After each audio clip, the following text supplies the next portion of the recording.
Cinta sama anime itu bisa sampai segitunya loh, sampai-sampai bisa jadi medan perang, bahkan sama teman sendiri. Nah, ini persis yang kejadian sama dua fans berat ReZero. Kali ini kita bakal bedah nih, roasting panas mereka soal season terbaru serial kesayangan mereka. Gilan kan? Kalimat ini beneran diucapin sama seorang fans namanya Akil. Dan ini bukan bercanda loh. Dia tuh saking keselnya sama kritik temennya soal season baru ReZero, dia sampai niat banget bikin video khusus buat masak alias ngerosting semua argumen temennya itu. Oke, jadi di sini kita punya dua kubu nih. Di satu sisi ada Enrico, si kritikus. Dia ini fans garis keras yang gak segan-segan ngungkapin rasa kecewanya. Nah, lawannya ada Akil, temennya sendiri, yang juga sama-sama fans setia yang ngerasa, wah gue harus jawab ini. Dan akhirnya ngebahas satu persatu kritik temennya. Oke, yuk kita mulai dari kubu Enrico dulu. Emang apa sih yang bikin dia sekecewa itu sama ReZero Season 3 Part 2? Mari kita selidiki. Masalah pertama menurut Enrico itu soal resolusi karakternya. Katanya lemah banget. Dia ngambil contoh spesifik nih.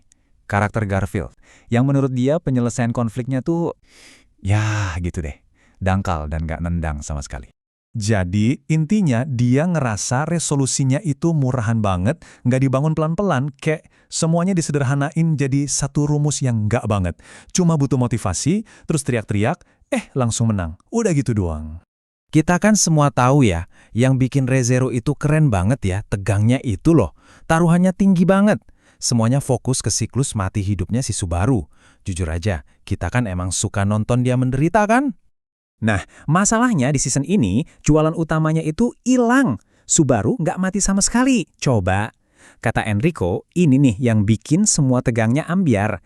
Nggak ada risiko mati, pertarungannya jadi kerasa remeh, terus rasa ngeri khas ReZero, ya hilang aja gitu. Oke, itu tadi dari sisi Enrico yang kecewa. Sekarang, gimana jawaban dari Akil?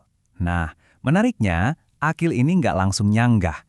Dia justru ngasih konteks, lapisan-lapisan cerita yang ternyata penting banget buat ngerti kenapa ceritanya jadi begitu. Jawaban Akil simple, tapi dalam. Kenapa Subaru nggak mati-mati? Ya karena disengaja. Itu bukan penulisannya yang jelek, kata Akil. Tapi justru itu bagian dari perkembangan karakternya. Semuanya nyambung ke satu nasihat penting yang dia dapat di akhir season 2. Dan kuncinya ada di kalimat Satella ini. Sayangi dirimu, jangan sia-siain nyawamu. Kalimat ini guys ngubah segalanya. Subaru jadi nggak sembrono lagi sama nyawanya. Dia lagi berevolusi, lagi belajar buat ngehargain hidupnya sendiri. Itu dia pembelaan dari Akil.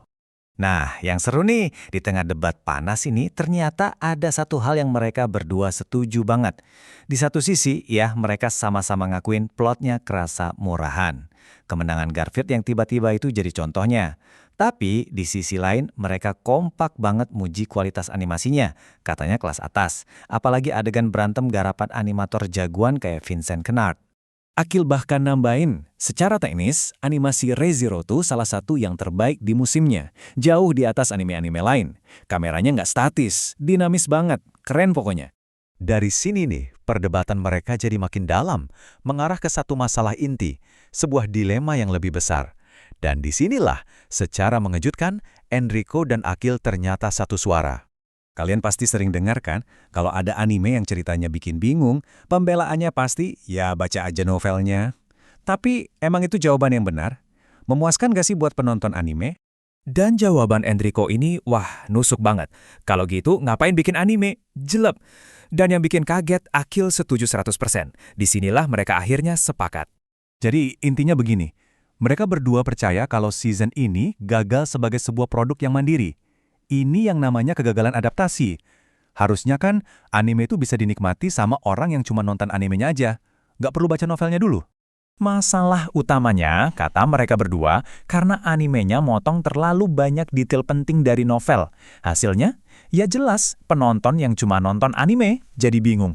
Motivasi karakter kayak Garfield jadi kelihatan bodoh. Terus momen penting kayak Subaru tiba-tiba ngerti cara ngalahin Regulus, itu kayak tahu-tahu ngerti aja gitu. Datang dari mana coba?